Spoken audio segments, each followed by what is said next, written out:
আসসালামু আলাইকুম। সামনে যেহেতু রমজানের জন্য এই ছোলা মশলাটা অবশ্যই ঘরে তৈরি করে ফেলবেন। এখানে মৌরি, দারচিনি, বড় এলাচ, তেজপাতা, ছোট এলাচ আর হচ্ছে এটা রাঁধুনি। আমি রাঁধুনিটা দিচ্ছি, আপনারা জোয়ান থাকলে জোয়ান দিবেন। এটা দিচ্ছি জয়ফল, জয়ত্রী, স্টার আনিস, তারপর লবঙ্গ, গোলমরিচ, 11 আইটেম এখানে।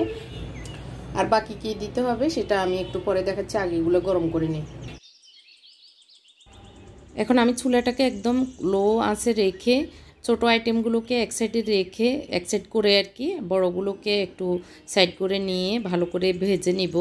বড়গুলো যেহেতু একটু সময় লাগবে, তো ওই জন্য আমি সেগুলিকে আলাদা একটু সাইড করে করে ভেজে নিয়েছি। এখন গ্রাইন্ডারে আমি সবগুলোকে ভালো করে পাউডার করে নিব।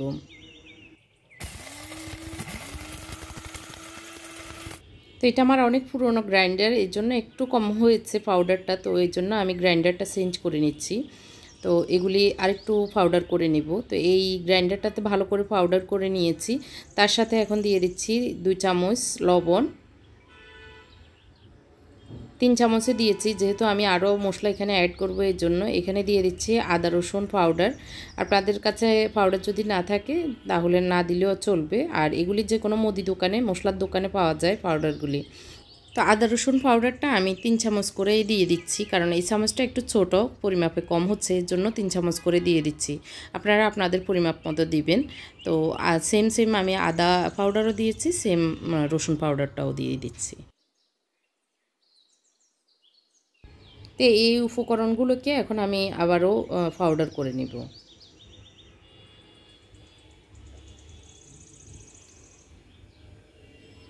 ভালো করে পাউডার করে নিব, যাতে করে কোনো দানা দানা না থেকে যায়। তো এইগুলি তো পাউডার করা শেষ, এগুলি এভাবেই থাকুক। এখন আমি চলে এসেছি আবারও চুলায়।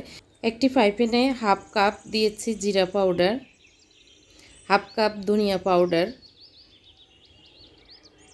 আর দিয়ে দিচ্ছি হাফ কাপেরও একটু কম মরিচ পাউডার, হাফ কাপেরও একটু কম, অর্ধেক আর কি, হলুদ পাউডার। এগুলিকে একটু ভালো করে টেলে নিব, যাতে করে বেশি দিন থাকলেও যেন আমার এই মশলাগুলি ভালো থাকে এর জন্য। আর জিরা ধনিয়াগুলো একটু টেলে নিলে গ্রানটাও আর একটু ভালো হয় এর জন্য। তো একটু স্মেল বের হলে, গরম হয়ে আসলে আমি যেই মশলাগুলি গুঁড়ো করে রেখেছিলাম এতক্ষণ, সেগুলি মিক্স করে নিব। তো আপনাদের কাছে জিরা ধনিয়া পাউডার যদি গুঁড়ো না থাকে, আস্ত দিয়ে এভাবে পাউডার করে নেবেন। আবারও সবগুলো একসাথে একটু নেড়ে ছেড়ে মিক্স করা এবং একটু গরম করে নেওয়া। এখানে দিয়ে দিচ্ছি বিট লবণ 2 চামচ। এগুলিকে একদম ভালো করে মিক্স করে এখন আমি এগুলিকে নামিয়ে নিব ঠান্ডা হওয়ার জন্য। বিট লবণ সহ যে মশলাগুলি আমি ইউজ করেছি সেগুলি আপনারা আপনাদের পরিমাপ মতো দিয়ে এই মশলাটা তৈরি করে ঘরে রেখে দিতে পারেন 6 মাস পর্যন্তই, যেভাবে আমি করেছি সেভাবে। তো এই মশলাটা দেওয়ার কারণে ছোলার যে টেস্টটা আসে বা গ্রানটা আসে, সেটা আসলে অতুলনীয়। তো মশলাগুলি ভালো করে ঠান্ডা হয়ে যাওয়ার পরে এখন আমি কৌটায় ঢুকিয়ে নিচ্ছি, গরম গরম ঢুকানো যাবে না। তো এগুলি নর্মালি রাখা যাবে, কোনো ফ্রিজে রাখার দরকার হবে না, যেহেতু আমি ভালো করে গরম করে নিয়েছি, নষ্ট হবে না, 6 মাস পর্যন্ত এভাবে থাকবে। তো আমি আমার পরিমাপ মতোই করেছি, আপনারা চাইলে আপনাদের কম বেশি যতটুকু করা দরকার করে নিতে পারেন। আর এটা যে শুধু ছোলাই দিতে হবে তা না, আপনারা গরুর মাংসেও দিয়ে এই মশলাটি ইউজ করতে পারেন, খুবই টেস্ট হয়। আশা করি আপনাদের আজকের এই রেসিপিটি ভালো লেগেছে। ভালো লাগলে অবশ্যই ট্রাই করবেন, ঘরে রাখবেন, আর ছোলাই দিয়ে রমজানে আপনারাও উপভোগ করুন। তো আমি চেষ্টা করেছি আপনাদের সাথে শেয়ার করার এই মশলাটা। আশা করি ভালো লেগেছে। আল্লাহ হাফেজ, আসসালামু আলাইকুম।